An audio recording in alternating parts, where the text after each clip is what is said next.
O áudio que vocês vão ouvir agora é parte do podcast Xadrez Herbal. Caso vocês queiram ouvir mais sobre esse assunto e outros temas de política internacional, é só ir em xadrezherbal.com. Bem, passemos agora para a coluna aberta, na qual eu, Felipe e a Silvia daremos aquele tradicional peão pela nossa quebrada latino-americana. Venezuela pede reunião com Planalto após crítica de Lula a eleições no país. Essa notícia é da última sexta-feira, dia 29. Seria a notícia que puxaria o bloco naquela sexta, que não teve programa, mas a gente manteve, né? Porque durante a semana nós tivemos outros desdobramentos ligados a isso, e a gente vai comentar os aspectos factuais e também dar uma analisada. Mas o que aconteceu, né? Em resumo, na semana passada, né, depois da Corina Machado ter sido declarada impedida, né, a professora Corina Iores também não conseguiu ser registrada como candidata da Plataforma Unitária Democrática, né? Muita gente, ela não tem um histórico político, a Corina Iores, ela não tinha absolutamente nenhuma condenação nem nada. Tinha gente falando até que a escolha se deu apenas por ter o mesmo primeiro nome, né? Na verdade, foi o que eu pensei. O segundo nome, na verdade, né? Uhum. E ela não pôde ser registrada com a justificativa legal venezuelana, legal no sentido jurídico da palavra, de que justamente ela não tinha um registro prévio no partido, ela não tinha número necessário ali de assinaturas, então ela não pôde ser registrada. E aí, de última hora, o Manuel Rosales foi registrado como o candidato da oposição. Ele que é governador do estado de Zulia, né, que é um dos principais na extração de petróleo e já havia sido derrotado em uma eleição presidencial no caso de 2006, né, quando o Chávez venceu com uma larga vantagem na época. Aí, no dia 26 de dia 26 de março, o Itamaraty lançou uma nota que questionava, né, o impedimento, afirmando que o governo brasileiro acompanha com expectativa e preocupação e que o ocorrido não é compatível com os acordos de Barbados e o impedimento não foi, até o momento, objeto de qualquer explicação oficial. Depois, no dia 27, o Ministério das Relações Exteriores da Venezuela disse que o texto do Itamaraty parecia intervencionista e parecia ter sido ditado pelos Estados Unidos. No dia 28, o Lula, que estava em Belém do Pará com o Emmanuel Macron, presidente da França, a gente vai falar mais disso, mas ele disse que a situação nas eleições venezuelanas é grave e que o Brasil estava acompanhando de perto. Antes dos primeiros comentários da Silvia, além dessa parte factual, também adicionar o fato de que, segundo uma matéria na Folha de São Paulo assinada pelo Ricardo de la Coleta, o governo brasileiro, por canais em off, né, por back channels, conversou com o governo venezuelano antes da nota, avisando que reagiria ao bloqueio eleitoral da candidata oposicionista, fosse a Maria Corina Machado, fosse a sua quase xará Corina Iores. Tá? Enfim, Silvia, já adiantei que você está aqui com a gente, né? Você que fala diretamente de Buenos Aires. Por favor, seus comentários iniciais. Sim, Felipe, obrigada. Olá, Matias. Bom, a gente está com essa situação empatada aí com relação aos candidatos inscritos, né? Eu queria só adicionar uma informação ao que você bem resumiu, que depois do encerramento das inscrições, a mesa da Unidade Democrática ou da Plataforma Unitária, né, que apenas mudou o nome, ou seja, a oposição de fato, conseguiu inscrever mais um candidato, que é o Edmundo Gonçalves Urrutia, que é um ex-embaixador e tudo mais. Esse teoricamente candidato, ele já fez algumas declarações também de que poderia até ceder o seu cartão de inscrição para Corina Yoris. E ele teria, aí teria que ser até o dia 18 desse mês.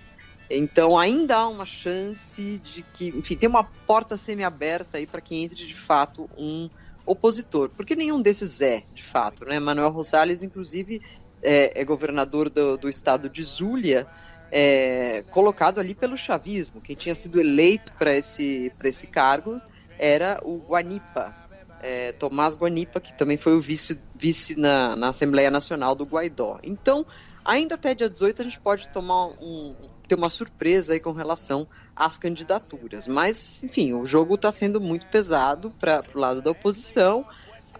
Nós estamos vendo aqui, como já comentamos antes no xadrez, que o Pacto de Barbados, né, em que oposição e governo acertaram ter uma eleição livre, legítima e transparente, e obviamente não está sendo assim.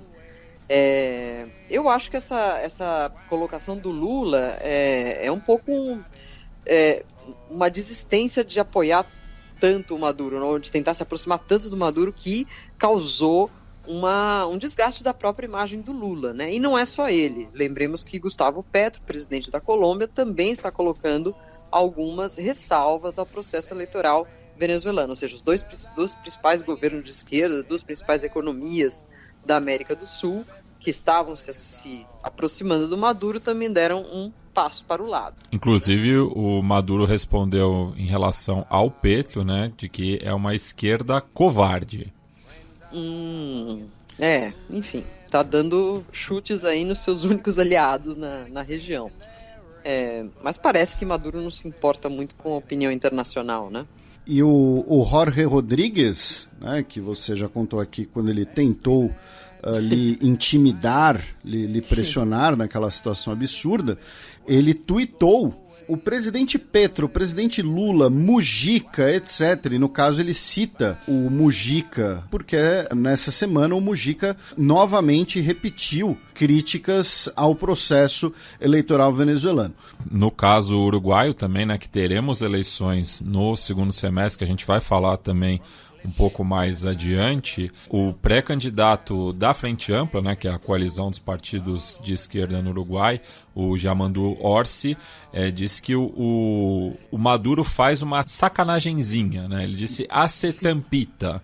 Eu gosto da democracia no qual, se o meu cavalo ganhe, correm todos os cavalos. Então, se eu deixo algum de fora, não ganhou. Estou fazendo uma sacanagemzinha, né? No que ele foi repreendido, né, por dois pré-candidatos do Partido Nacional, que é a situação, o Álvaro Delgado, né, que disse: por que custa tanto para a Frente Ampla definir a Venezuela como uma ditadura? Que compromisso eles têm com Maduro? E no caso a Laura Raffo, também, né, pré-candidata do Partido Nacional, diz que o Orsi minimiza a feroz ditadura na Venezuela. Esse comentário dele foi um patrocínio de Jockey Club da Cidade Jardim. Mas o Jorge Rodrigues, ele disse, né, que ele questionou, né, se o Petro, o Lula e o Mujica, né, sabem dos planos de assassinatos revelados pelo principal porta-voz do fascismo em Miami. Pergunta se os seus países aceitariam planos de ataque ao presidente, que a organização fascista Vente Venezuela, né, que é a organização da qual a Corina Yoris, né, seria filiada, né, nunca solicitou o registro como partido político, ou seja, esse partido nunca nem esteve registrado. Souberam que 100% dos partidos acreditados na Comissão Nacional Eleitoral registraram um dos 13 candidatos de todo o espectro político que concorre à presidência da Venezuela, segundo ele. E ignorância, temer. Não nos envolvemos nos negócios de ninguém. Coloquem suas opiniões onde elas couberem. Né? Essa última frase é um jeito gentil de mandar, né, comer tomate cru. Né? Já diria o finado Bozo. E, enfim, então também tem esse elemento das relações entre Venezuela com não só o Brasil, mas também, né, Colômbia e o caso do Mujica, que é, sem dúvida nenhuma, uma das principais lideranças de esquerda da América Latina. É um cara que foi tanto parte de movimentos armados contra uma ditadura militar, como também foi um candidato democrata e venceu as eleições na democracia. Sim, interessante aí também, nessa mensagem do Jorge Rodrigues, é que ele está marcando a narrativa do chavismo agora, né? O próprio Maduro saiu para apresentar uma lei antifascista que você lê ali e ela é basicamente uma declaração fascista, mas enfim, fascista é o modo como eles chamam a oposição em geral, né? E a Colômbia e os Estados Unidos, etc. Mas tanto o Jorge Rodrigues como o Nicolás Maduro estão trazendo de volta à pauta a suposta tentativa de assassinato do Maduro em 2018, naquela situação com os drones, que nunca ficou muito bem explicada, né? E também mencionando como ataques a eles, né? Ataques aos políticos chavistas eleitos, entre aspas, as manifestações de 2014, 2016 e 2017, que foi contra a Assembleia Nacional Constituinte. Estão vendo tudo isso como ataque fascista. É uma nova narrativa que parece que é o que eles estão usando agora na campanha. Inclusive, no parlamento, no penúltimo domingo, dia 24, começou a ser discutido um projeto de lei contra o fascismo, justamente, que busca promover atos de violência contra o país. Agora, tem uma outra questão que é uma ligação que eu gostaria de fazer, tá? Ninguém fez ela abertamente, mas que é o seguinte, né? Se a gente pegar na cronologia dos anúncios, né, das candidaturas, o não registro das candidaturas, e as notas dos governos, nós temos um outro elemento que é, na quinta-feira, dia 21 de março, né, o Congresso da Venezuela, né, a Assembleia Nacional da Venezuela, aprovou a Lei Orgânica para a Defesa da Guiana Essequiba, que cria, no ordenamento jurídico venezuelano, o Estado de Guiana Essequiba. E essa lei foi promulgada na quarta-feira, dia 3 de abril, pelo presidente Maduro. E eu não consigo desconectar essas duas coisas, no sentido de que o governo brasileiro tenta, né, mediar a situação em Essequibo, porque quer evitar uma guerra nas suas fronteiras que levaria a uma intervenção estrangeira e poderia levar a bases permanentes de ou os Estados Unidos ou o Reino Unido ou ambos na América do Sul. E aí o Brasil vira e fala, olha só, Venezuela, vocês, além de não registrar a candidata, vocês ainda vão aprovar esse negócio aqui, sendo que a gente estava negociando, então vamos mudar nossa posição. Para mim, a mudança de posição do governo brasileiro não foi derivada apenas dos problemas de registro, mas tem a ver com essa aprovação, essa continuidade do processo venezuelano, do seu irredentismo territorial em relação à Guiana Essequibo. É possível, é factível e não posso deixar de mencionar, porque me impressionou muito e acho que viralizou nas redes também, o presidente da Guiana, né, que está se projetando com essa história toda, Irfan Ali, que numa entrevista para a BBC, massacrou o jornalista da BBC, que dizia que ele, por conta da descoberta do petróleo em suas terras, enfim, a Guiana estaria emitindo uma quantidade imensa de carbono, e o Irfan Ali respondeu muito duramente, dizendo, nós preservamos as nossas florestas, vocês não, etc, etc. Bom, parece que não está ainda apaziguada essa questão da Guiana, né? E o Brasil tem tudo a temer, porque tem um pedaço de Brasil entre os dois países, né? Tem um pedaço de fronteira ali. Que eles se a Venezuela for invadir a Guiana, ela teria que passar para o território brasileiro, porque a fronteira direta entre os dois países inacessível. É floresta fechada. A gente, inclusive lembrando para os nossos ouvintes mais recentes, né, descobriram o nosso programa agora, a gente dá um panorama histórico, geográfico dessa questão no programa 360, e para quem quiser com mapas, auxílios visuais, tem um Nerdologia também sobre a questão de Essequibo, ou como se fala em castelhano, Essequiba. E curioso que hoje, né, numa conferência de imprensa na Casa Branca, né, no qual o John Kirby, né, que é o atual conselheiro para assuntos de segurança na comunicação, né, da Secretaria de Defesa dos Estados Unidos, ele foi questionado, né, pela repórter Raquel Krahenbuhl se os Estados Unidos tinham planos de construir uma base militar secreta na Venezuela. E ele respondeu que não há planos para uma base militar secreta, porque ela deixaria de ser secreta. É porque o Maduro, inclusive, disse que teria bases militares, né, na Guiana. Mas é isso, se a Venezuela tentar invadir a Guiana ou levar um recrudescimento militar, a gente já explicou aqui, a Guiana não tem como se defender sozinha, tá, gente? A Guiana não tem como se defender. Então o que a Guiana vai fazer? Vai pedir ajuda ou para o Reino Unido ou para os Estados Unidos, que legalmente não são obrigados a fornecer ajuda até o momento, mas podem fornecer se quiserem. E aí a base vai deixar de ser secreta. E não temos conflitos assim na América do Sul já faz pelo menos desde as Malvinas? 25 anos, desde o CENEPA. Que é Peru e Equador. Peru e Equador em 97. Não, 95.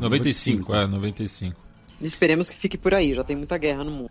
Para quem quiser a nota do Itamaraty na íntegra, tá lá no site do Itamaraty, né? E né, lembrando, né, que o governo venezuelano disse que a nota pareceu ter sido ditada pelos Estados Unidos, né? O que é né, aquelas coisas que fica meio doido, né?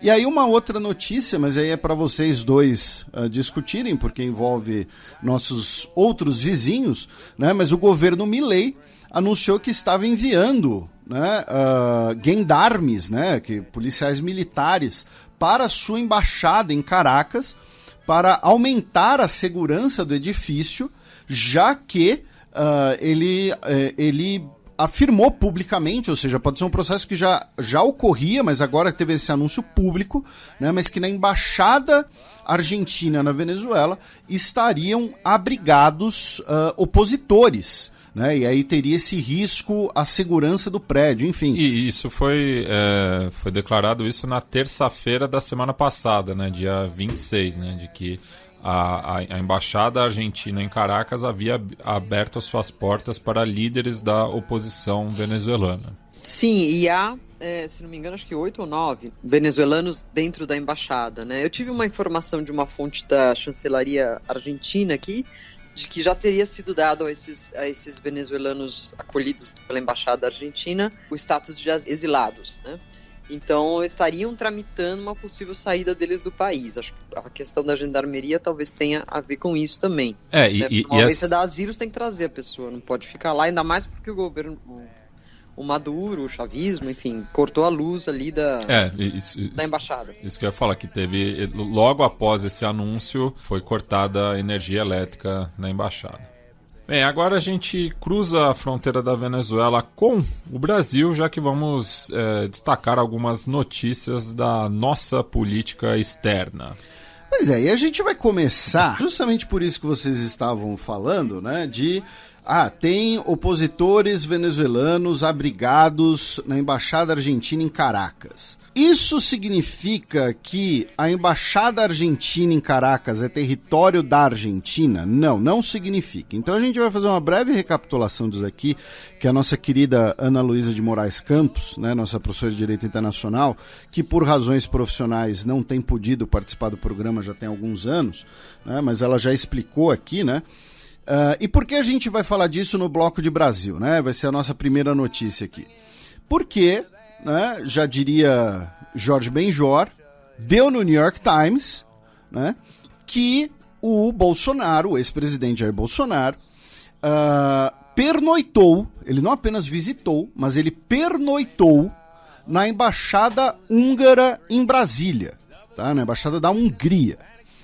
E aí veio, né, primeiro, o óbvio, o lulante se eventualmente você tiver uma ordem de prisão contra o Bolsonaro que está com seu passaporte apreendido, né, o Bolsonaro poderia pedir refúgio na embaixada de um governo que é ideologicamente simpático a ele e que fomentaram boas relações e fomentaram aquela cartilha, né, da extrema-direita de controle da mídia e tudo mais, e tudo isso é bem noticiado? Sim, sem dúvida nenhuma. Tá? Então o Bolsonaro ele não pernoitou na embaixada húngara logo depois da decisão de apreensão do passaporte, porque ele gosta muito de borscht, tá? Desculpa, não foi por isso, tá? Foi para orquestrar alguma possibilidade dele pedir refúgio, dele ser eventualmente retirado do país mesmo sem passaporte via algum avião com inviolabilidade da Hungria.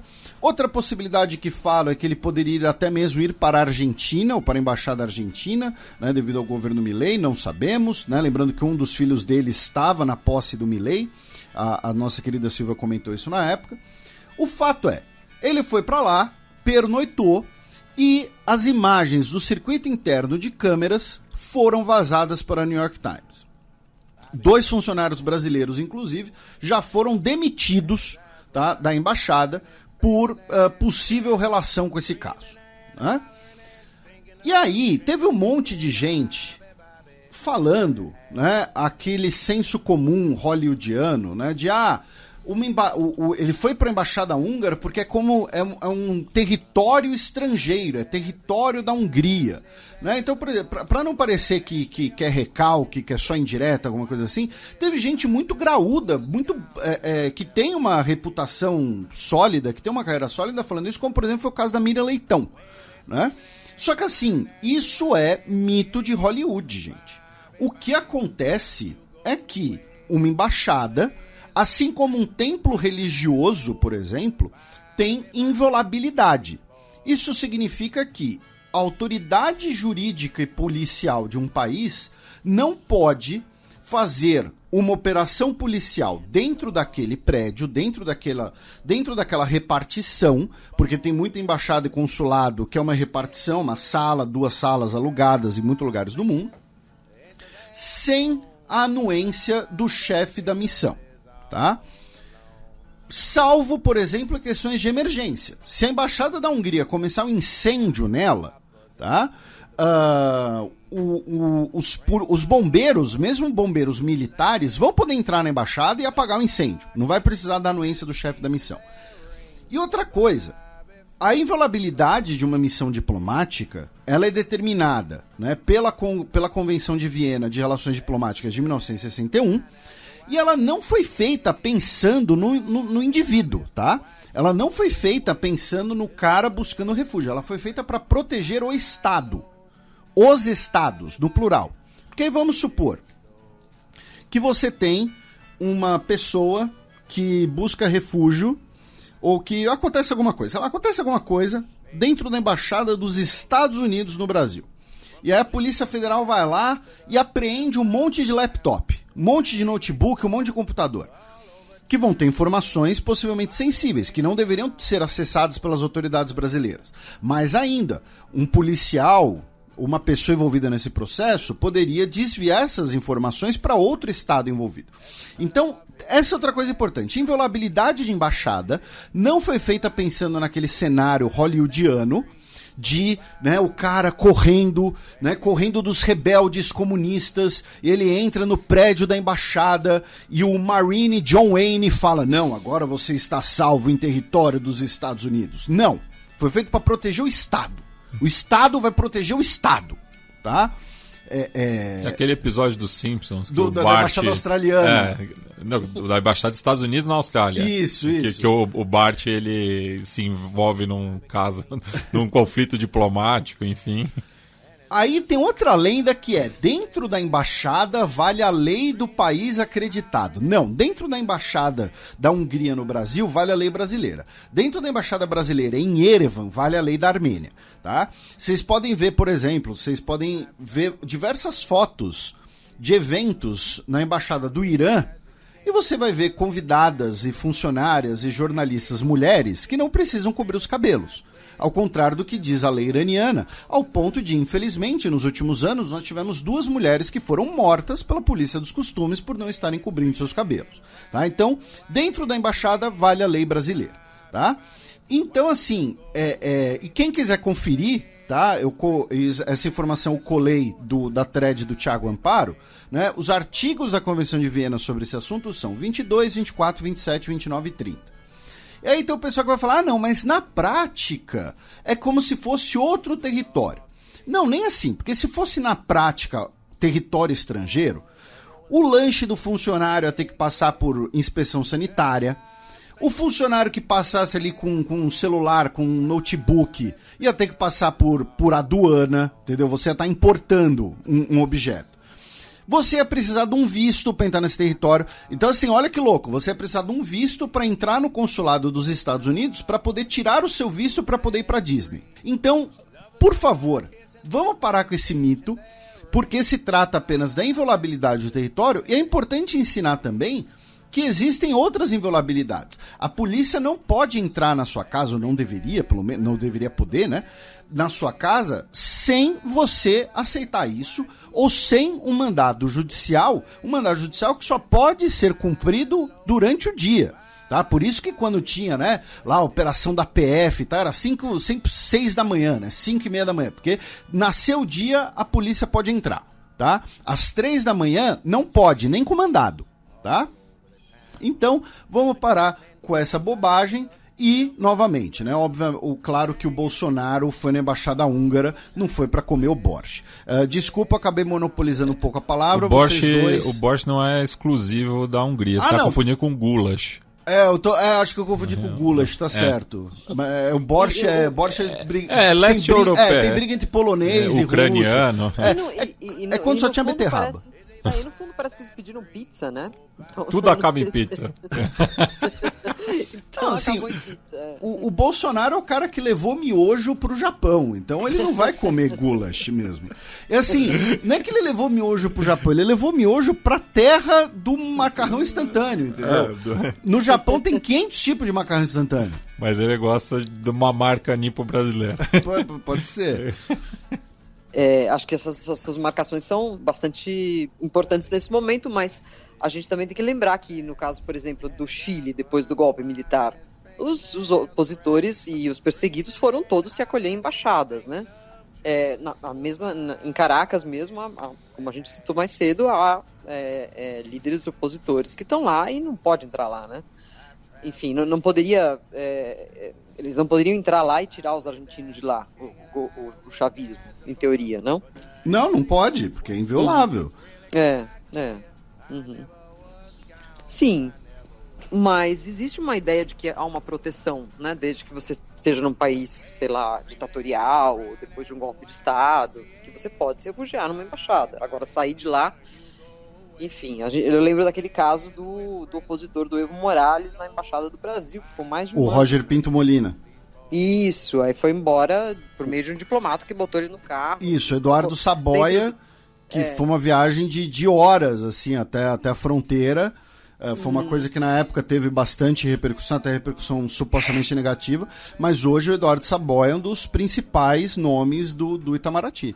E agora a gente repercute também a visita do Emmanuel Macron, né? O Michael Scott de Versalhes ao Brasil, né? E deu um baita rolê, né? Como a gente já tinha adiantado. Isso, além de ter sido um baita rolê, rolou o ensaio fotográfico pré-wedding, né? Ao ponto que o pessoal da Melted Videos fez uma brincadeira e o perfil oficial do Macron compartilhou, que era o Lula e o Macron no pôster de La La Land. A gente começa com o fato de que o cacique Raoni foi laureado pelo Macron com a medalha da Legião de Honra, né, que é a mais alta ordem do Estado francês, e na cerimônia, na ocasião, o Lula disse que ninguém merece mais que o cacique Raoni um Nobel da Paz. E ele também disse que muita gente ganhou o Nobel da Paz sem merecer. Né? No que essa frase acho que ela é inquestionável por qualquer pessoa com juízo. Em Belém, nós tivemos ali o anúncio do principal acordo dessa visita do Macron, né? Já que é um plano de mais ou menos 1 bilhão de euros, tá, para investimento nos próximos 4 anos em bioeconomia na Amazônia. Lembrando que bioeconomia é uma coisa que a gente sempre menciona aqui, que é o explorar a floresta em pé. Tá? Em vez de você derrubar a floresta para plantar alguma coisa, para criar gado, você explorar a floresta em pé, né, com os produtos dela, como por exemplo cacau, açaí, enfim, outros produtos da floresta. O Macron, antes, né, de vir ao Brasil, passou pela Guiana Francesa, né, lembrando que a maior fronteira terrestre da França é com o Brasil, onde ele visitou operações contra garimpo ilegal de ouro, né, e nesse sentido também foi assinado um acordo com o governo brasileiro para o combate conjunto. Tá? No total, foram 21 acordos assinados. Alguns são acordos de fato, tá? Outros são cartas de intenções, declarações de intenções, aquela coisa. Vamos combinar de combinar, né? Porém, desses 21, tem alguns que merecem destaque, né? Um deles é um acordo de maior troca de informações classificadas e protegidas, ou seja, uma cooperação tanto de inteligência quanto de produção sensível, ligada a urânio. Tá? Vamos lembrar, o Brasil hoje, né, a indústria do urânio no Brasil tem crescido bastante, a França precisa diversificar os seus fornecedores de urânio, especialmente depois do golpe militar no Níger, e também tem a questão da cooperação no submarino nuclear, lembrando que teoricamente, o próximo submarino construído pelo ProSub será convencional, o posterior, entretanto, é para ser o primeiro submarino nuclear brasileiro. Tá?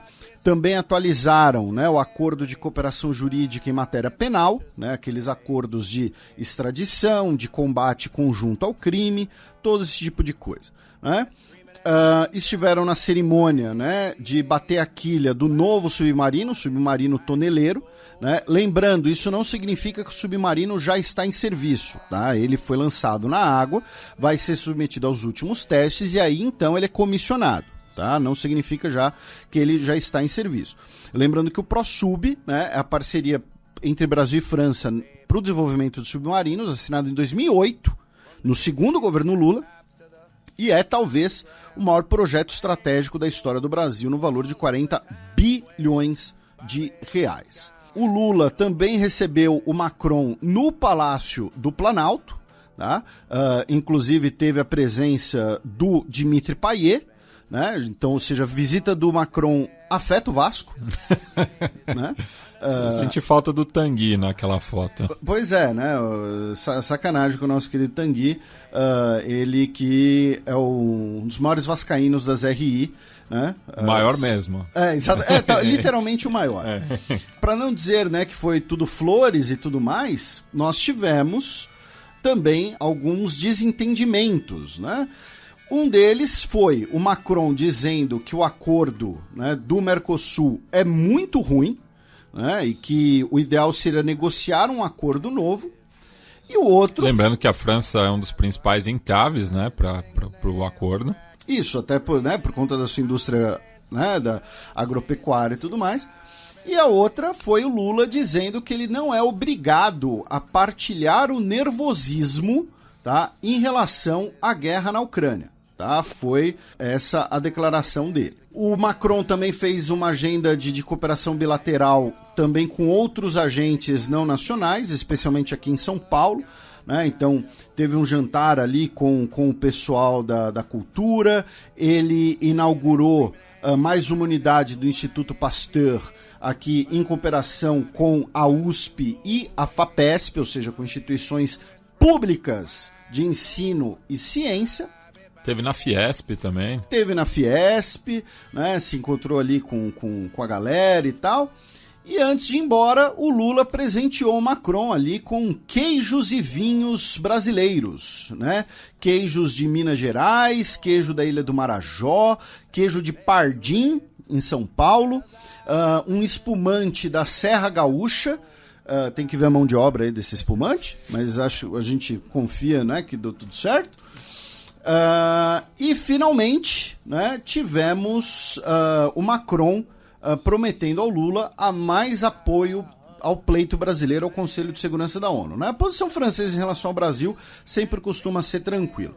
Isso aqui, é claro, um panorama geralzão, assim, para você que especialmente estuda, né, para a prova do Itamaraty. Eu recomendo que vocês leiam a declaração principal lá no site da MRE, tá? E, Silvia, por favor, os seus comentários. Você que disse que né, não ia participar muito dessa parte, mas mesmo assim, fique completamente à vontade. Não, claro, sim. Aqui na Argentina repercutiu essa coisa do álbum de casamento, só para que vocês também registrem. E parece que o Macron morreu de rir, né, com as brincadeiras, e o Lula parece que não entendeu direito, enfim. Ou pelo menos foi isso que eu vi no noticiário brasileiro. Eu senti falta, e eu acredito que isso não seja parte desses acordos ou desses acertos que você mencionou, da famosa conversa sobre Mercosul e União Europeia, né? Parece que ou deixou-se de lado ou se falou a portas fechadas.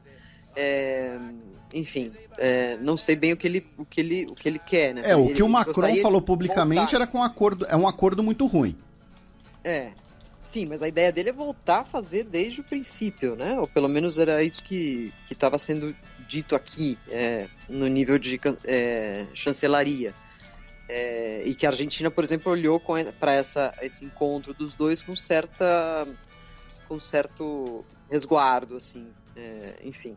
Uma pergunta, Milei, Silva. como vocês sabem, não é muito fã do Mercosul, mas ele sim estaria interessado no acordo com a União Europeia. Se tem que começar do zero, talvez ele seja uma voz dissonante aí nas próximas reuniões. Teve alguma repercussão na Argentina sobre o Macron não ir à Argentina? Não. Tá. Não, nenhuma. Porque assim, ele tem muitos motivos para vir ao Brasil, né? Mas alguém poderia interpretar como, sei lá, uma esnobada, alguma coisa assim. Não por essa via, mas Javier Milei sempre diz que o desejo da Argentina é se relacionar apenas com as democracias liberais do mundo livre. Então, não sei, parece que a França talvez não se encaixe aí, então não sei quem que se encaixaria, né? Mas, enfim, eu acho que ele deve estar no rol dos presidentes comunistas, não sei. Por enquanto, acho que o mundo está olhando para ver que rumo vai tomar o governo argentino na questão de relações exteriores. Talvez se pudesse ser demasiado imediata essa vinda para ele aqui, não sei. Mas não houve conversa nesse sentido, não, de ciúmes. Aí, nós ainda temos outras notícias brasileiras, mas assim, a primeira delas são duas, né? Duas notícias positivas essa semana. Uma delas é que depois de 14 anos de negociações e trâmites, o Brasil agora é parte do Centro Europeu de Pesquisas Nucleares, né, conhecido pelo CERN, né, que fica em Genebra, na Suíça, que é onde tem, né, o Large Hadron Collider, né, o lugar onde geraria, né, um buraco negro artificial e tudo mais, né, que é o maior aparato científico na Terra. E agora o Brasil vai se tornar o primeiro país latino-americano como membro associado, né? Ou seja, vai participar dos conselhos, das reuniões, cidadãos brasileiros vão poder fazer parte e pesquisadores, professores brasileiros vão poder ter acesso às instalações. A outra notícia é que o governo filipino acreditou, né, o System Accreditation, a produção bovina, avícola e suína do Brasil, tá? Habilitando os frigoríficos nacionais para exportar às Filipinas com menos auditorias e inspeções sanitárias no destino, né? E as Filipinas constituem um dos principais mercados do mundo nesse sentido, né? As Filipinas têm uma população enorme, então vai deixar os produtos brasileiros mais competitivos nas Filipinas. E é importante a gente mencionar que esse tipo de coisa também vem de esforços de instituições públicas e de ensino e científicas, né, como os laboratórios federais de defesa agropecuária, né, ligados ao Ministério da Agricultura, né, na qual o que se destaca, né, o de nível mais avançado de segurança, é o que fica em Pedro Leopoldo, ali perto de Belo Horizonte, que é aquela coisa, morreu um pinguim na costa do Rio Grande do Sul, tem que ver se tem gripe aviária, mandam os restos mortais do pobre bichinho pra lá, pra ver se tem ou não. Então, assim, não é uma coisa que acontece, tá? Não é a mão invisível que regula isso, tá? Precisa de instituição, de aparato para fiscalizar isso bastante. Outra notícia que a gente só vai mencionar, não vai dar pra gente aprofundar um pouco nesse programa, mas tem repercutido bastante, ficar de olho, né? A possível venda da empresa brasileira Avibras para um grupo australiano, né? O Defentex. Tá? A Avibras é uma das principais produtoras brasileiras de armamento, especialmente sistema de foguetes, e seria vendida para uma empresa estrangeira, e isso tem ligação, inclusive, não apenas com o governo brasileiro, com a projeção brasileira, mas também com a guerra na Ucrânia, já que uma das condições nas negociações está sendo colocados, isso foi destacado pelo César Feitosa, é que o Brasil vetaria exportações de munições produzidas na Avibras, que fica em Jacareí, salvo engano, para a guerra na Ucrânia. E finalmente, aí um tema mais espinhoso para vocês dois, né, também falarem, mas daqui a pouco vai ter a Argentina e eu que vou calar a boca, que é o Macron e o Lula, né, perguntaram para o Macron, melhor dizendo, sobre a presença do Putin no G20. Né? E essa semana também saiu a notícia de que o governo brasileiro está produzindo um parecer jurídico para embasar uma eventual visita do Putin ao Brasil, né, a cúpula do G20 no Brasil. Lembrando que ele é alvo de um mandado internacional de prisão pelo Tribunal Penal Internacional. Tá? E a opinião francesa, ela acaba... Né, o Macron disse que cabe a Lula decidir sobre o convite e que não tenho lição para dar a ninguém. Tá? Pensando nos países do G20... França e Alemanha são os que mais poderiam se incomodar com a presença do Putin, tá? Porque são os dois países que são parte do TPI, que ajudam a Ucrânia, que fizeram parte do caso no TPI e que podem se incomodar eventualmente negociar na mesma mesa com Putin, a foto conjunta e tudo mais. Mas Felipe, os Estados Unidos? Estados Unidos não é signatário do TPI, gente. Tá? O Biden não vai sair abraçando o Putin, claro, mas assim, se o Putin quiser pegar o avião dele e ir para Disneylândia amanhã, ele pode. Ele não vai ser preso no território dos Estados Unidos. Então a escolha, né, a presença ou não do Putin vai sinalizar uma escolha. Né, um fortalecimento com os países, né, do conceito do sul global e do BRICS, ou então uma ponte maior com os países do G7. Eu acredito que até lá o Brasil vai conversar especialmente com esses dois países, França e Alemanha, que são os que pesam mais nessa questão. Eu acho que sobre essa questão do Putin, que é muito interessante, outros países da região talvez se incomodem também, países que fazem parte do G20, né? Por exemplo, a Argentina, né? Enfim, com essa fonte da chancelaria que eu estava conversando esses dias, havia uma certa preocupação. E aí, enfim, me veio também a cabeça por conta de outras cúpulas do G20 que eu cobri, que sempre são chamados alguns países convidados, né? Não precisam ser apenas 20, né? E não sei se não estaria nos planos do Lula chamar também o Zelensky para fazer, afinal, o tal do diálogo, sentar na mesa com os dois. Acho que essa é a foto que ele deseja, né? Os países convidados do Brasil no G20 já foram anunciados. São Angola, Egito, Nigéria, Portugal, Emirados Árabes Unidos, Singapura e, salvo engano, a Noruega também, por conta do diálogo na Venezuela. Certo. A Ucrânia não está nessa lista. Então não está. Então fica um pouco mais vazia a ideia de dialogar com Putin sem a outra parte, né? Se essa for a intenção do Lula, fica meio manca. E lembrando também que Lula mandou, quando Lavrov esteve no Brasil, o chanceler da Rússia, o Lula mandou um avião ir buscá-lo lá para trazê-lo ao Brasil, para levá-lo ao Brasil.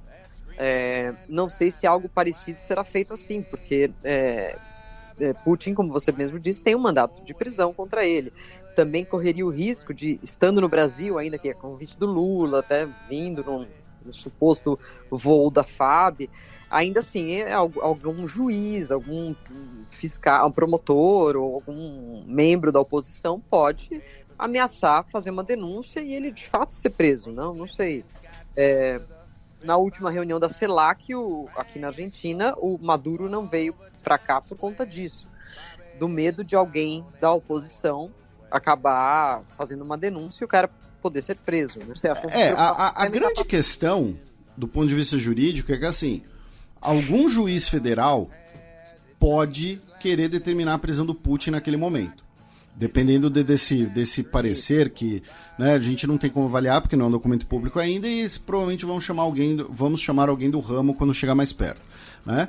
Mas algum juiz federal, por quaisquer motivos que sejam, pode simplesmente falar, não, Putin pisou aqui, tem que prender, mandado de prisão. Né? E aí pode dar uma celeuma, tal, que era o que tinham medo que acontecesse na África do Sul. Né? Lembrando, nos últimos 2 G20s, que foram África do Sul e Índia, o Putin não foi. O Putin participou por videoconferência. E 2 países dos BRICS. Exatamente. E no caso da África do Sul ainda tinha ali a justificativa que ainda tinha pandemia rolando e tal. Mas na Índia não teria justificativa, assim, não tinha essa justificativa. Então é importante lembrar isso também. O Putin não foi nos 2 últimos G20s, que são países próximos da Rússia. Bem, agora a gente cruza a fronteira da paz em direção à República Oriental do Uruguai com algumas notícias do Paisito, né? A primeira delas é que a Justiça brasileira pediu a extradição de um dos principais condenados na Operação Campanita, né? Que foi uma operação ali em meados dos anos 2000, que foi uma das mais importantes operações contra o narcotráfico e a lavagem de dinheiro na história do Uruguai, né? E recebe esse nome porque, nas palavras do diretor da época da Brigada de Narcóticos, o Julio Guartetti, era um chamado de atenção para todos nós, né? Já que campanita no espanhol é o sininho. E esse condenado, né, que tem sido pedido pela Justiça brasileira, no caso, a juíza federal do Rio de Janeiro, a Margarete de Cássia Thomas Rostei, pede, né, a extradição do cidadão hispano-uruguaio José Luiz Soares, que, como eu falei, um dos condenados na Operação Campanita, que no momento cumpre a pena em prisão domiciliar no Uruguai, mas está sendo acusado no Brasil também de lavagem de dinheiro, inclusive em espécie, né, que ele levava cruzando a fronteira. E o procurador de drogas ilícitas, Rodrigo Morossoli, já manifestou uma posição favorável em relação ao pedido dessa juíza federal brasileira, mas quem terá a palavra final será a juíza especializada em crime organizado, a Giovanete Oliveira, que convocará uma audiência agora no mês de abril.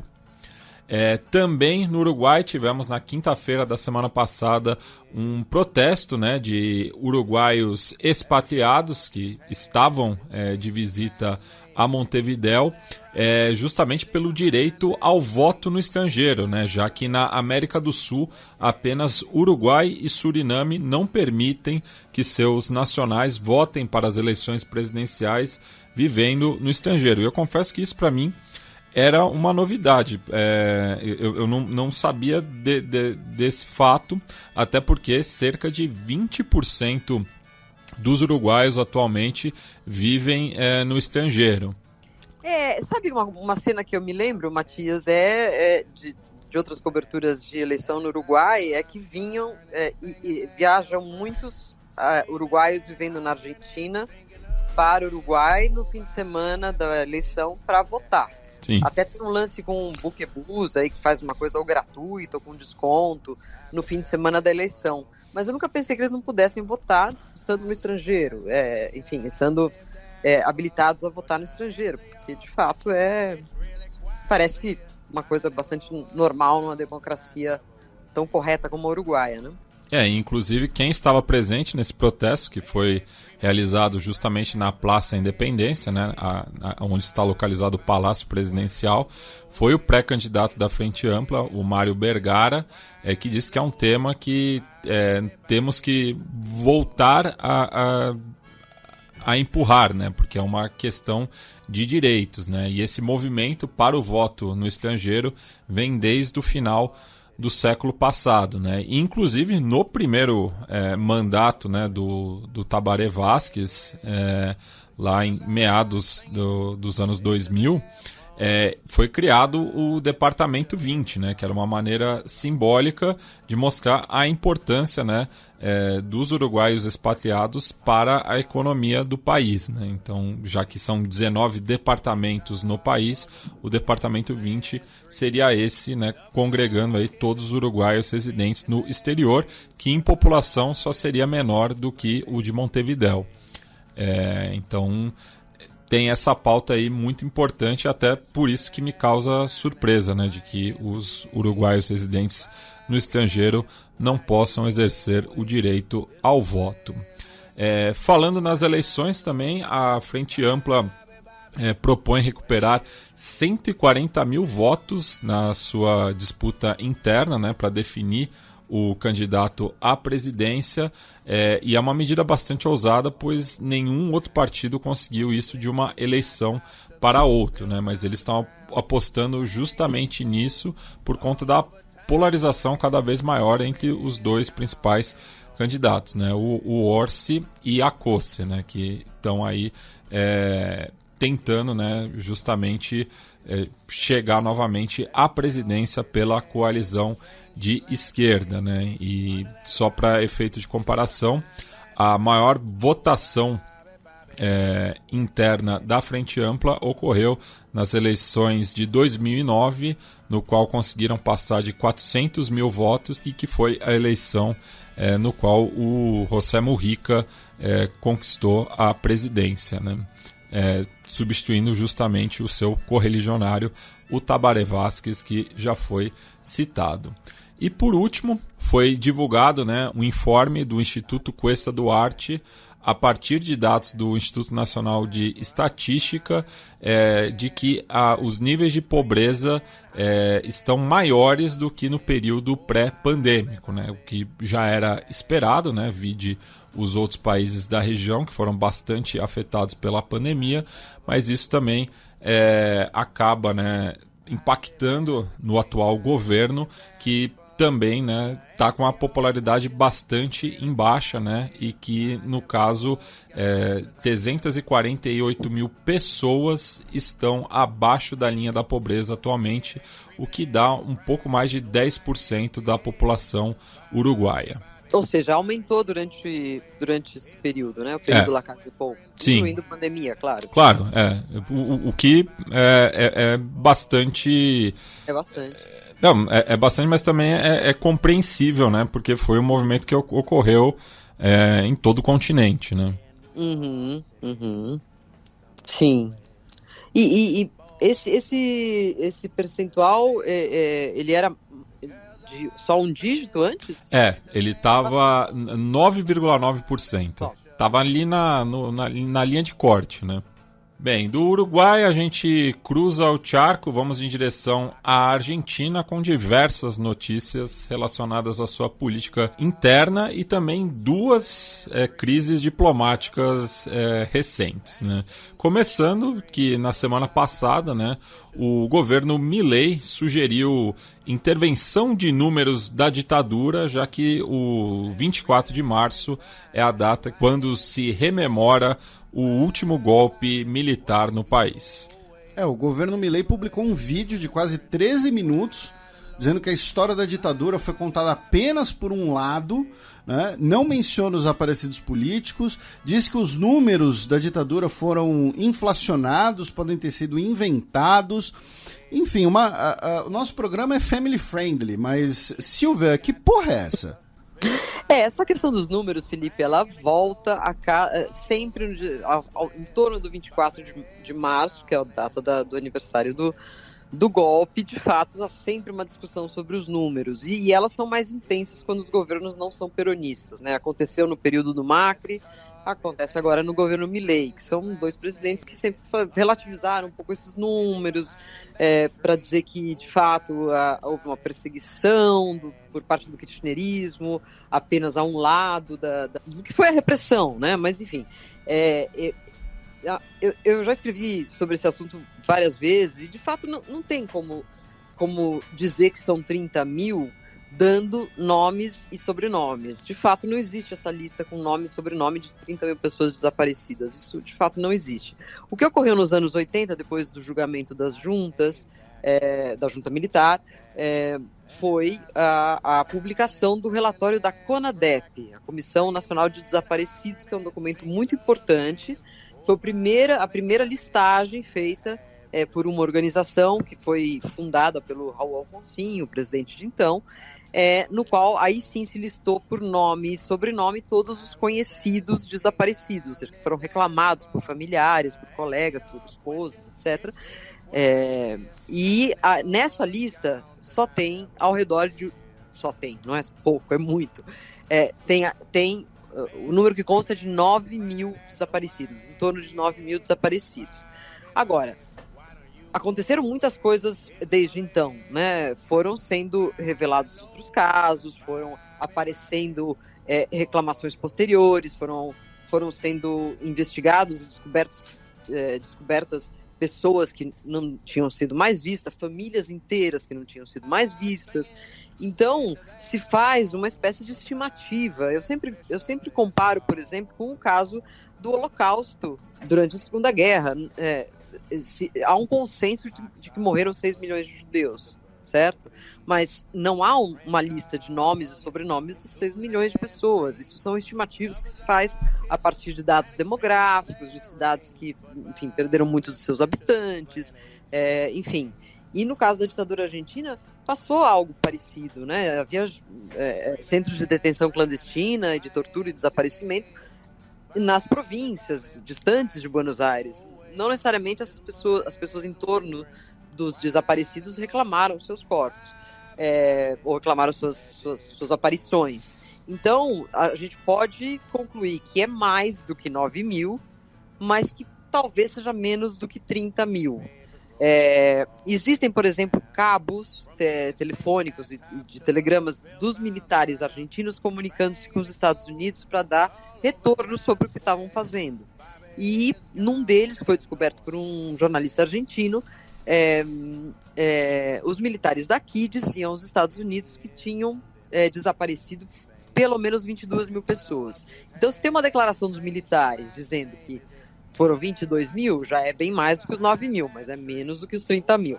Então, o debate sempre vai sempre fica batendo nessas poucas informações que se tem sobre o total de mortos e desaparecidos. E, obviamente, sempre tem uma retórica política por detrás, né? Sempre tem governos de direita ou de extrema direita, como é o caso de ultradireita, como é o caso do Milei, reivindicam que a ditadura não foi tão enorme assim, não foi tão terrível assim, enquanto a esquerda ou o peronismo sempre reclama pelo outro lado, né, que ainda precisa continuar julgando e prendendo mais repressores. O caso é que direito internacional, né, acho que o Felipe aí pode elucidar melhor, segundo o Estatuto de Roma, a violência perpetrada por civis, ou seja, os guerrilheiros de então, ela prescreve, né, enquanto a violência de Estado sempre tem um peso mais forte. E justamente nesse aspecto, né, tivemos também nos últimos dias a condenação à prisão perpétua a 10 ex-agentes militares à prisão no episódio que ficou conhecido como a Noche de los Lápices, né? E mostrando que isso é uma questão de Estado, mas não de governo, né? Exato, sim, os julgamentos continuam, né? Mas a gente tem no governo, por exemplo, a vice-presidente, Vitória Villarruel, que defende uma certa anistia ou retorno para casa de repressores que já estão com muita idade, enfim, pode ser que esses tantos julgamentos, aí, essas condenações sejam amenizadas durante esse governo. Mas é um assunto super delicado para tocar aqui na Argentina. Eu acho que ele não vai fazer isso enquanto não tiver um pouco mais de apoio político.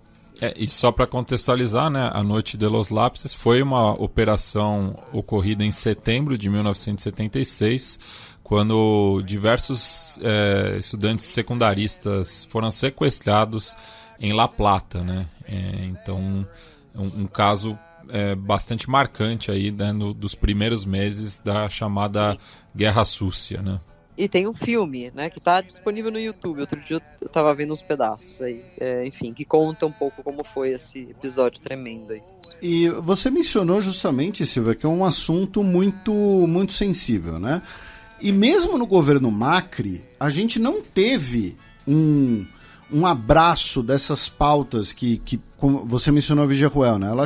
Ela quase flerta ali com negar né, os crimes da ditadura. Ela que é de família militar, né? Ela julga em causa própria. Então, assim, é a primeira vez que isso está ocorrendo na Argentina em 40 anos. Que tem um governo com essa retórica. A gente pode falar que o Menem tinha lá a lei de ponto final e tal, mas era um contexto bem diferente, né? Mas, assim, qual foi a repercussão no debate público argentino desse vídeo institucional, dessas declarações do governo, né? E aproveitando, né, o Milei também quer instaurar uma espécie de disque denúncia contra a doutrinação ideológica nas escolas. É o Escuela Sin Partido. O Escuela Sin Partido. Né? A mesma retórica que a gente viu e vê aqui no Brasil, na Hungria e tudo mais. Como é que isso tem repercutido na sociedade argentina? Claro, olha, o discurso que está nesse vídeo é mais ou menos o que eles vinham dizendo durante a campanha, que a própria Victoria Villarruel apresentou diante da legislatura de Buenos Aires antes deles ganharem o segundo turno.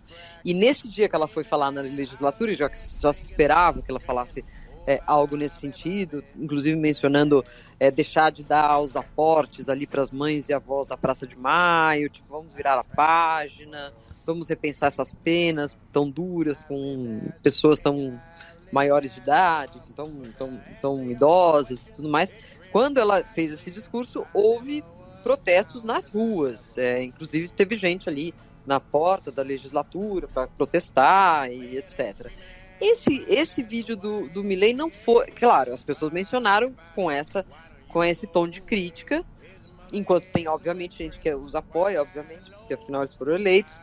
Porém, não houve protesto de rua, porque é um pouco pisar no que eles já tinham falado. É mais forte agora, obviamente, porque ele é presidente e tudo que ele diz parece ter uma intenção de realizar, né? Enfim, mas as organismos de direitos humanos já estão com as alertas preparadas aí, enfim, e podem sofrer inclusive essas sanções, esse bloqueio das ajudas, né? É isso que preocupa ali fundações como a Voz da Praça de Maio. Outra notícia argentina, Silva, é que o Milei novamente anunciou, né, mais um corte aí de milhares de funcionários públicos, de servidores, né? Tivemos protestos contra eles. Teve um líder sindical dizendo que o Milei que é o maior nhoque de todos. Enfim, como é que foi essa questão aí do motosserra? E o Matias até destacou aqui, né, que a subsecretária do Trabalho renunciou.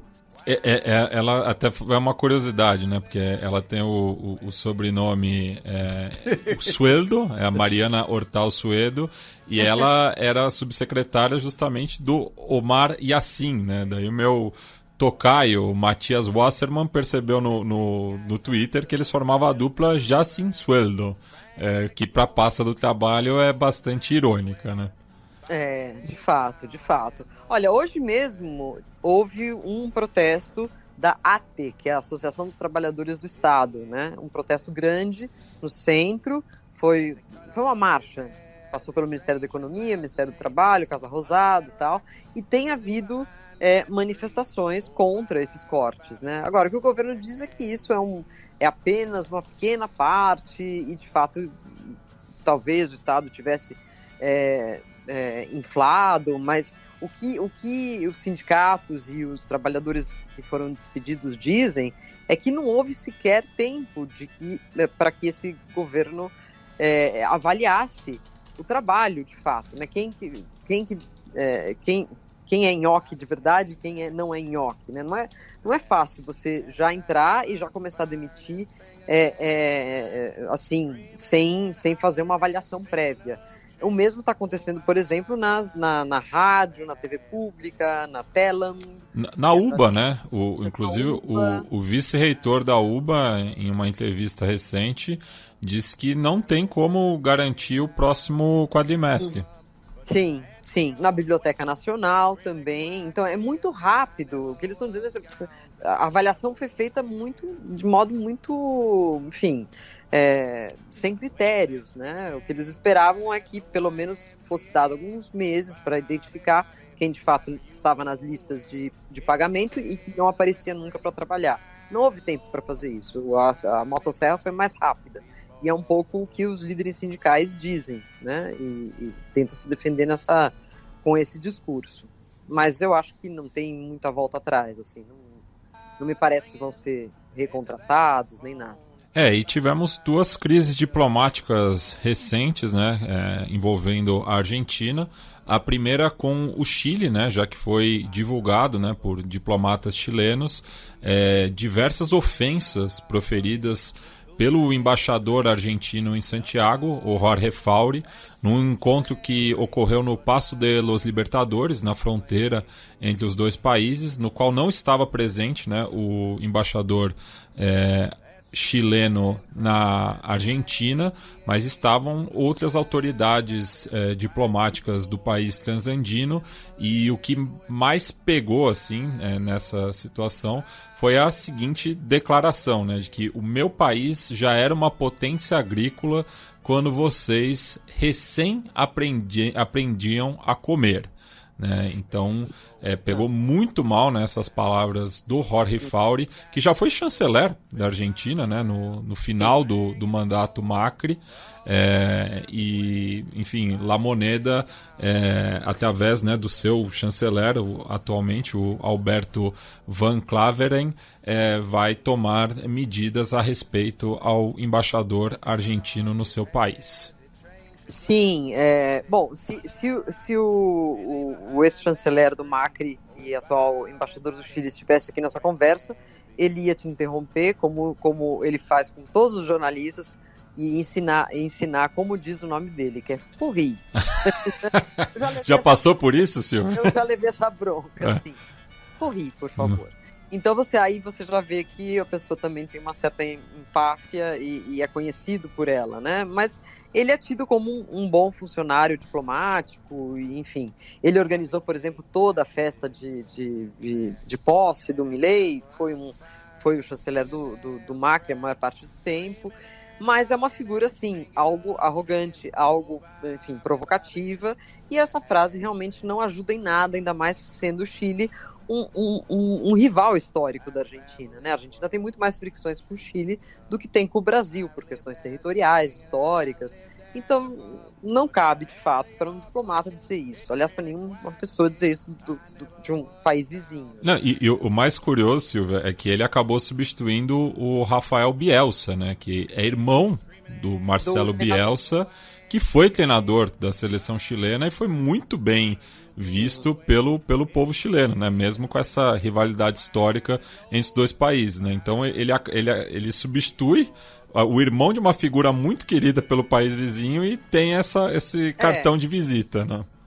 Não, e o que mais me impressiona é que não nos trata de alguém sem experiência, né? Ele já tem uma carreira diplomática longa, então ele deveria saber que não pode dizer essas coisas, talvez até nem mesmo numa mesa de bar ali no Chile.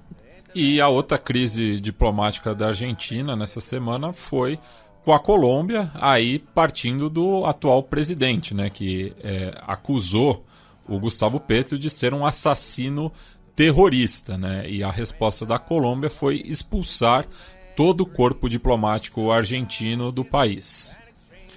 Mas aí já tem uma nota conjunta, né, dessa semana, né, revertendo esse possível quase rompimento de relações, né, afirmaram, né, que vão tomar passos concretos para superar quaisquer diferenças, né, os embaixadores foram retomados, né, em seus cargos e tal. Então, assim, se a gente tivesse feito esse programa na semana passada, né, teria sido com os dois países rompidos, mas agora já fizeram as pazes, só que é mais um momento do Milei, né, a troco de absolutamente nada, né, fica comprando briga, porque assim, essas bravatas, quando ele era comentarista da Rovenepan, quando ele era, entendeu? Quando ele era candidato até, vá lá, mas agora ele é presidente da República da Argentina, sabe? E o Petro foi eleito democraticamente. Então não faz sentido essa tara que o Milei tem em chamar o Petro de assassino comunista. Mas lembrando aqui, fazendo talvez uma pequena ressalva, que o Petro começou isso também, né? Quando o Milei ganhou, ele disse: a Argentina está dando uma guinada para a extrema-direita, está muito claro que o liberalismo não tem soluções para a América Latina. Ele também deu uma estocada, não de uma maneira tão chula como o Milei, mas é o estilo dele, né? Enfim, pelo menos teve um final feliz aí, que foi essa nota da chancelaria, enfim, e declarações de ambos chanceleres. A relação parece que não foi abalada por isso, mas é feio, e eu acho muito estranho essa coisa de hoje em dia os presidentes brigarem pelo Twitter, né, ou discutirem pelo Twitter. Acho tão, enfim, existem estruturas e vias para você apresentar demandas ou manifestar seu desconforto com outro líder, né? É a tweet-diplomacia, né? Que a gente está testemunhando. Bem, também no começo dessa semana tivemos uma nota triste, já que faleceu no Paraguai o Martim Almada, né, ex-preso político da ditadura Stroessner, e que foi o descobridor dos arquivos do terror que revelaram a existência da Operação Condor nos anos 1970, né, Silvia? Sim, Almada era uma figura muito representativa aí de tudo que significa a memória das ditaduras, né, por conta disso, pelas prisões que ele teve, pelo fato de ele ter descoberto os arquivos do terror, né, os chamados arquivos do terror, que era o nome que se dava no Paraguai para a Operação Condor. Né? Isso em 1992, né, 3 anos após a queda do Stroessner. Sim. E era um homem realmente muito afável, simpático, e que tinha essa marca da ditadura, enfim, no corpo dele, né? Ele mesmo tinha sofrido tortura, contava isso. E ele justamente sentiu a Operação Condor no próprio corpo, porque ele não foi só torturado por paraguaios, mas também por militares chilenos e argentinos. E aí a gente vai passar pela Bolívia, né, com 2 notícias, e uma delas é... 3. Uma delas é muito curiosa e é um debate interessante, que o que acontece? A Colômbia anunciou, né, alguns meses atrás, a gente chegou até a repercutir aqui, acho que tem mais de um ano, na verdade, anunciou que pretende resgatar do mar a carga de um galeão do século XVII, que está nas suas águas, tá? Que tem uma carga de ouro, prata e esmeraldas no valor de 17 bilhões de dólares. Sim, vocês ouviram direito, tá? 17 bilhões, com B de bananada, de dólares, tá? Um navio que afundou perto de Cartagena em 1708. Então, primeiro, né, é aquele ótimo lembrete, né? Da onde vem os palácios espanhóis, né? O convento de Mafra em Portugal, né? Vem dessa riqueza extraída aqui. E por que essa notícia está na Bolívia? Porque a Colômbia, né, depois que fez esse anúncio foi contestado pela Espanha, que falou, não, peraí, é propriedade nossa, né? Uhum. Foi contestado por uma empresa dos Estados Unidos, que disse que essa empresa afirma que já teria adquirido, né, os direitos aos naufrágios na região décadas atrás. E agora uma confederação de povos indígenas boliviana, tá?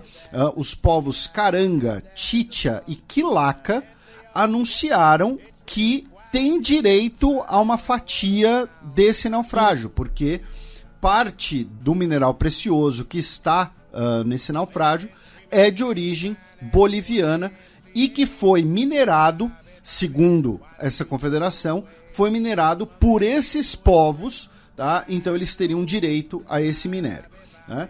Então, assim, envolve história, direito internacional, colonialismo e 17 bilhões de dólares. Então acho que é uma notícia bastante curiosa e que imagino que vai ter mais repercussões aí no futuro próximo. Essa história do Galeão San José eu acho fascinante. Ela tem uma história já grande, porque já, enfim, um dos livros, acho que é No Amor nos Tempos do Cólera, do Garcia Marques, no Amor nos Tempos do Cólera, o personagem Florentino Ariza, para tentar conquistar a mulher da vida dele, né, que tinha essa história do romance, uma das coisas que ele fala é: eu vou achar o San José. E ele faz vários mergulhos, assim, enfim, pessoais. Ele do barquinho pulava na água e tentava achar o galeão. E, obviamente, ele está muitos e muitos metros abaixo disso. E apenas durante o governo do Juan Manuel Santos é que se descobriu a localização exata. E quem descobriu foi justamente esse grupo de mercenários americanos, piratas atuais, né, enfim, que trabalham basicamente atrás de tesouros ou coisas que estão no mar, que descobriu. E aí fica todo mundo, obviamente, disputando de quem é, porque o Galeão San José saía de Cartagena, mas ele, naquela época, toda a América Hispânica era da Espanha, obviamente, ou pelo menos estava dominada pela Espanha. Então, todo o ouro que saía da Bolívia, do Peru, do Equador, ia para o porto de Cartagena e daí saía. Por isso que tinha tantas riquezas, né? No seu momento, quando foi descoberto a localização exata, o Rafael Correa, que era presidente do Equador, também fez essa petição, né? Olha, parte disso aí saiu do meu país, então parte é nossa. Eu sei que se armou um pequeno conflito diplomático que nunca se resolveu, mas parece que a coisa mais grave é que está muito difícil de chegar nele. E só quem teria os recursos seriam esses americanos. Então fica essa coisa no ar, assim. Já mandaram vídeos, aquelas mergulhadores com vídeo para filmar. Ele de fato está onde eles dizem que está, mas é um pouco inacessível trazer a riqueza para a superfície. Mas é uma história muito interessante. E também tivemos na semana passada, na Bolívia, o 29º aniversário do movimento ao socialismo, e que teve um ato arcista, né, como está sendo chamado na Bolívia, né, em meio a essa disputa, né, interna do partido, no qual o vice-presidente David Choquehuanca chamou novamente a unidade do partido, né? E ele declarou que necessitamos líderes que amem ao seu povo e não a cadeira presidencial, né? Uma referência direta ao Evo Morales, né?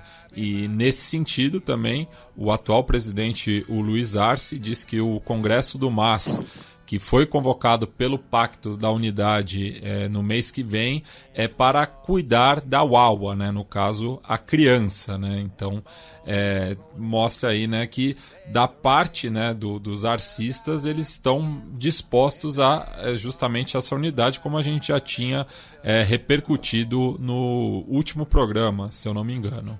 E por último, também na Bolívia, na última quarta-feira, foram detidos 3 membros do PCC no país vizinho, justamente nesse contexto aí do combate ao narcotráfico no país, sendo que eles também foram acusados, né, de falsidade ideológica, né? No caso, são Mário da Cruz Souza Júnior, o Marinho, o Wagner Cardoso Passos, mais conhecido como Augusto, e o Jefferson Edgar Almeida Ribeiro, o Jeff. E nesse contexto também foi preso na semana passada e expulso do país o cidadão sérvio Žarko Pilipović, que era vinculado ao PCC em contato, né, com grupos criminosos ali nos Balcãs. Da Bolívia, vamos para o Peru, para repercutir o Rolex Gate, né? A polícia peruana fez uma batida na casa da presidente Dina Boluarte. Ela está sendo investigada por suposto, né, enriquecimento ilícito e que ela teria uma coleção de relógios de luxo, né, que não teriam sido declarados, né, que seriam utilizados ali justamente talvez como parte desse enriquecimento ilícito, como lavar dinheiro, né? Joia, relógio caro é muito útil para esse tipo de coisa, inclusive, tá, gente? Né? Ouvi dizer, né? Porque eu não tenho um Rolex. Tivemos essa operação. Ela não estava em casa, tá? Ela teve que cuidar supostamente de um problema de saúde em família, né? E depois, né, dessa operação do Rolex Gate, 6 ministros renunciaram coletivamente, tá, devido a essa investigação. Ela disse que está sendo vítima de um ataque sistemático. Tá? Renunciaram os ministérios do Interior, Mulher, Educação, Produção, Desenvolvimento Agrário e Comércio Exterior e Turismo. O Ministério Público pediu que a Boluarte apresente os Rolex Gate e o Congresso peruano tanto empossou, né, os novos ministros, lembrando que toda vez que tem uma alteração ministerial no Peru, o Congresso tem que aprovar, quanto também rejeitou 2 pedidos de impeachment contra ela. Tá? E isso daqui é o mais interessante, porque significa o quê? Que os fujimoristas estão com a Boluarte, tá? Inclusive, a Força Popular, né, emitiu uma nota contra as batidas, né, dizendo que, uma vez mais, a instituição presidencial se vê afetada pela falta de uma resposta oportuna, mas também por interesses obscuros que buscam destabilizar a ordem constitucional do nosso país. E como bem lembrou o repórter Victor Reyes Parra, que é do El Comércio, a Força Popular foi a bancada que promoveu ou apoiou 7 moções de vacância nos últimos 7 anos, uma por ano, na média, e disse que a vacância levaria o país à instabilidade, né? E sabe o que é mais curioso? A bancada da Força Popular é com K, de Keiko, né? Uhum. É o símbolo do partido. É o símbolo do partido, então é a bancada com K. Olha só. Silvia, enquanto você termina de limpar um dos seus Rolex, por favor, os seus comentários. Enriquecimento ilícito, né? Enfim, essa metamorfose, né, que o fujimorismo vai fazendo, parece que estão sempre lá para tirar o presidente, para tornar o Congresso o que ele é hoje, né? Uma entidade que tem 88% de imagem negativa por parte dos peruanos. Já tendo escutado vários especialistas sobre Peru, tendo indagado essa coisa, né? Por que é um país com tanta instabilidade política, etc. A maioria deles diz que é por conta da própria ditadura do Fujimori e o modo como ela dissolveu os demais partidos, né? O Peru tinha grandes partidos, o APRA, eles existem ainda, mas não tem mais representação significativa no Congresso, né? A Frente Nacional, que era do Belaúnde Terry, né? Enfim, havia outros partidos fortes e hoje você tem o fujimorismo ou outros partidos que são praticamente siglas de aluguel, né? Ou que vão mudando de nome. O próprio Peru Libre, que era o partido pelo qual o Castilho e a Dina Boluarte, como vice, foram eleitos, já está rachado em 2.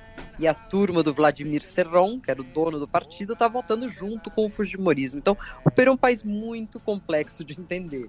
E muita gente já define como uma ditadura congressual também, né? Sim, sim. E a Dina Boluarte, de fato, tem um comportamento muito errático, né? Porque ela se candidatou prometendo defender a coisa, toda a cartilha do Castilho, de esquerda, uma esquerda talvez um pouco arcaica, meio anos 70, né? Enfim. Mas era essa a promessa dela, e quando ela assumiu, ela mesma disse, vamos chamar eleições logo. Mas o Congresso parece que a tem meio sequestrada, ela que por sua vez também tem apenas 15% de aprovação popular. Então a gente tem uma presidente aí frágil, sequestrada pelo Congresso, e agora com essa ação aí contra ela, com relação a enriquecimento ilícito, eu não sei se é uma causa armada contra ela, ou se é de fato isso. Ela fez uma declaração nessa sexta-feira para o Ministério Público, a gente ainda não sabe o que ela disse exatamente, então eu acho que esse caso vai continuar também na semana que vem. E Silvia, além de recomendar a leitura do perfil que você fez na Folha de São Paulo do jornalista Gustavo Gorriti, assim, explicando rapidamente para o nosso público de quem se trata o Gustavo Gorriti e a relação dele com a chamada Lava Jato peruana, né, dos tempos do Odebrechtquistão. Sim. Gustavo Gorriti é um jornalista já veterano, um dos principais jornalistas de investigação da região, da América do Sul, sem dúvida, ganhou vários prêmios, e ele primeiro se destacou cobrindo o Sendero Luminoso, que era esse grupo guerrilheiro de esquerda, nascido nos Andes, né, nascido entre as populações indígenas e... No sul do país, né? Isso, enfim, que é uma história em si bastante interessante, né, porque eles recuperaram ali um marxismo bem básico e aplicaram a questão do campo, né, da disparidade entre o campo e a cidade e tal. E foi uma guerra terrível, fratricida, morreram mais de 70 mil peruanos, porque a repressão do Fujimori foi muito forte também. Nós tivemos a esterilização forçada, né, de milhares de mulheres indígenas na esteira da guerra civil e tudo mais. Sim, e Gustavo Gorriti foi nesse contexto, por ter feito uma acusação de ligação com o narcotráfico do Vladimiro Montesinos, que é outra pessoa bastante obscura da história peruana, que era o homem forte do fujimorismo. Ele foi sequestrado pela polícia e ficou uns dias sem ter contato com a família, nem nada. Ficou desaparecido. A Corte Penal Internacional emitiu comunicados, enfim, reclamações, e ele apareceu. Mas ele continua sendo bastante pressionado pelo fujimorismo, e as investigações que ele fez da Lava Jato no Peru, que levaram à prisão ou às condenações de Alejandro Toledo, de Humala, de PPK, e ao próprio suicídio de Alan Garcia, que também estava sendo investigado, mas se matou antes de ser preso. Muitas dessas denúncias dos desdobramentos da corrupção descobertas pela Lava Jato tiveram muito efeito no Peru, tanto que a maioria dos ex-presidentes estão presos, né, ou com algum tipo de condenação. E o Gorriti estava um pouco do lado, enfim, ele era o principal denunciador dessas coisas, porque ele fez uma longa investigação a partir da investigação do Brasil, da Lava Jato. Agora, o que está acontecendo lá é um processo armado contra ele. Diz ele que é por parte dos fujimoristas e dos grandes interesses econômicos do Peru, por conta dessas investigações. Então ele está sendo investigado pela Procuradoria e bastante difamado e atacado nas redes e pelos jornais. O que a Procuradoria pede é romper o sigilo dele, dos e-mails, do telefone, para, enfim, armar alguma acusação contra ele. É uma história realmente muito, muito triste, assim, porque você vê que é um jornalista muito bom, já no fim da sua carreira, que não consegue parar de defender-se do fujimorismo, né, durante todo esse tempo. E ele contou para a Folha, contou para a gente como ele está vivendo esses dias, né? E como ele pretende se defender. Ele diz que não vai entregar de jeito nenhum essas senhas, essa informação que a Procuradoria quer. Bem, do Peru vamos para o Equador com a notícia de que uma prefeita foi morta em meio à crise de segurança no país. No caso, a Brigitte Garcia, ela era prefeita de São Vicente, e ela que era do Revolução Cidadana, né, o partido de esquerda. São Vicente é uma cidade com mais ou menos 10 mil habitantes, fica na região litorânea do país. Na província de Manabí. E no final de semana do sábado, dia 30 de março, e domingo, dia 31 de março, pelo menos 15 pessoas morreram no Equador apenas nesses 2 dias. Realmente é a crise que a gente vem conversando aqui a cada semana, né? Parece que não se resolve. Noboa tampouco dá o passo, né? Mais mais severo aí com relação a essa violência toda, enfim, eu acho que ele está nesse grande período de provação dele, né? Esse pequeno mandato que ele tem para cumprir e essa enorme tarefa, né? E também na Colômbia tivemos confrontos entre o Exército e o Estado-Maior Central, uma das dissidências das Farc, que deixaram 8 mortos no último dia 26. Esses confrontos foram em Cauca, Vale do Cauca e Narinho, né, que ficam no sudoeste da Colômbia. Na costa do Pacífico. E que é onde tem a maior parte, né, das plantações de coca. E próximo da fronteira com o Equador. Né, muito bem colocado. E também teve uma outra notícia devido à morte de 5 crianças indígenas. Isso, esse caso aconteceu já no norte do país, no departamento de César, e a Procuradoria-Geral da Nação informou que investigará, né, esse caso da morte de 5 irmãos que tinham as idades de 15, 13, 11, 7 e 3 anos, ocorrida no domingo dia 24, no assentamento Quixueye, na vereda Elimon, no município de Codazzi, no departamento de César, que fica daí já na fronteira com a Venezuela. E ainda na Bacia do Caribe, vamos agora para o Haiti, já que 125 mil crianças haitianas correm risco de desnutrição, de acordo com a Unicef. Isso, esse foi um relatório do Unicef, publicado na terça-feira, dia 26. Também, na mesma semana, o Escritório de Direitos Humanos da ONU afirmou que, desde o início do ano, pelo menos 1.500 pessoas foram mortas na violência do Haiti. A previsão para uma missão de paz no país foi expandida de 1.000 para 5.000 policiais e militares, e 70 integrantes do exército canadense foram enviados à Jamaica para treinar militares de países caribenhos que serão enviados para o Haiti sob liderança, né, do Quênia. E o Barbecue, né, o líder do G9, né, a coalizão de gangues, a principal coalizão de gangues do Haiti, ele afirmou uma entrevista à Sky News do Reino Unido que o seu grupo não deseja forças estrangeiras no país e que ele está disposto a integrar as conversas de paz e aquele gabinete, né, de 7 ou 9 integrantes que estava sendo debatido para gerenciar o Haiti. E antes de o Matias e a Silvia conversarem um pouco sobre o México, só para a gente fechar o Caribe, a Rússia enviou um carregamento de petróleo para Cuba, tá? É o primeiro em um ano, tá? Para ajudar o governo cubano a gerenciar os apagões, né? Como a gente já explicou aqui, né? Cuba depende da importação de petróleo para a geração de energia elétrica. Esse parceiro, historicamente, era a União Soviética, depois passou a ser a Venezuela, e hoje, devido tanto à guerra na Ucrânia quanto à crise na Venezuela, Cuba está sem um fornecimento constante, né, de petróleo, o que acaba levando a essa série de apagões e as manifestações populares consequentes disso.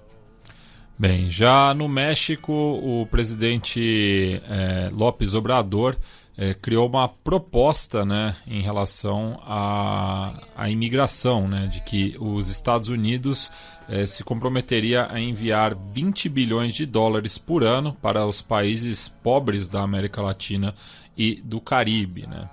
Isso, ele deu uma entrevista ao famoso programa 60 Minutes, né, da televisão dos Estados Unidos, e nessa entrevista ele disse que se os Estados Unidos quiserem resolver o problema da imigração, seria necessário uma espécie de plano Marshall para a América Latina, com cerca de 20 bilhões de dólares por ano, o fim das sanções contra a Venezuela, o fim do embargo contra Cuba e a legalização de cidadãos mexicanos que sejam cumpridores da lei né, law-abiding, que vivam nos Estados Unidos. Claro que essa última pauta também tem muito a ver com o fato dele ser o presidente mexicano, né?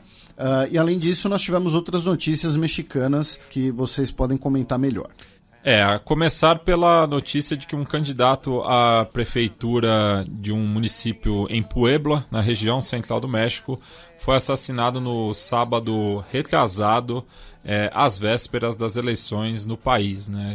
E com esse, já são 25 políticos assassinados nessa última onda de violência. Sim, e é um recorde, né? Juntando... Aqui na própria matéria diz, né, no ciclo eleitoral, ou seja, na campanha, pré-campanha, e lembrando que as eleições são agora em junho, já foram mortos 45 políticos e aspirantes a cargos públicos.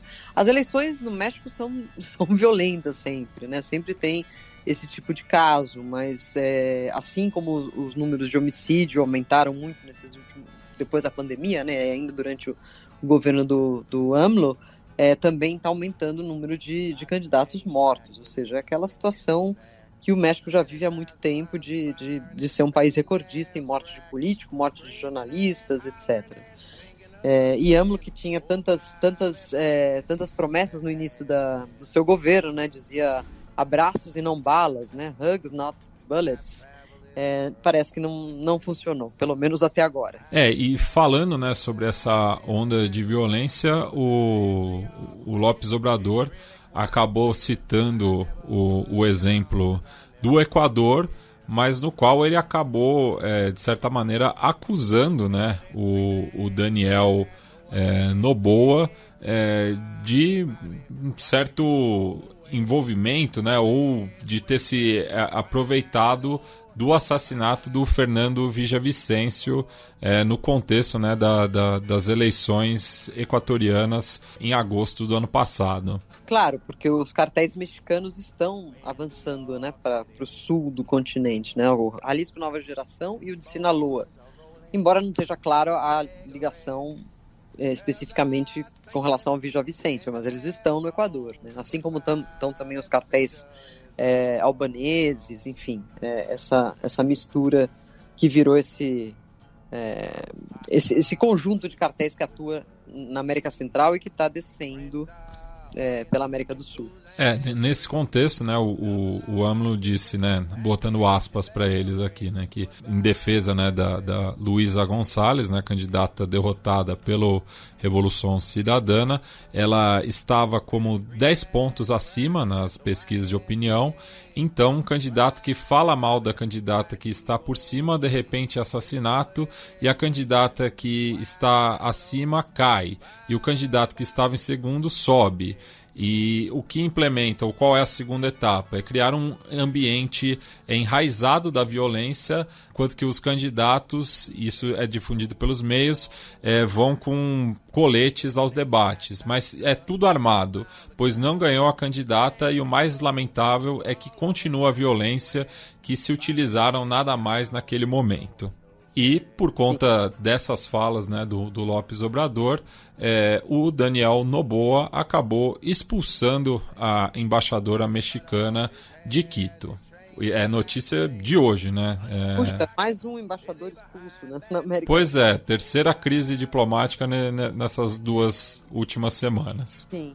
Bem, Silvia, agora no final do bloco, deixo espaço para você fazer a sua indicação cultural. Certo. Bom, já que a gente falou desse assunto do Martín Almada e de Operação Cóndor, eu queria recomendar um livro que já tem algum tempo, foi publicado em 2005, mas agora recebeu uma nova versão também por conta dos 50 anos da ditadura chilena, que se chama Operação Cóndor, em português, e é do historiador norte-americano John Dinges.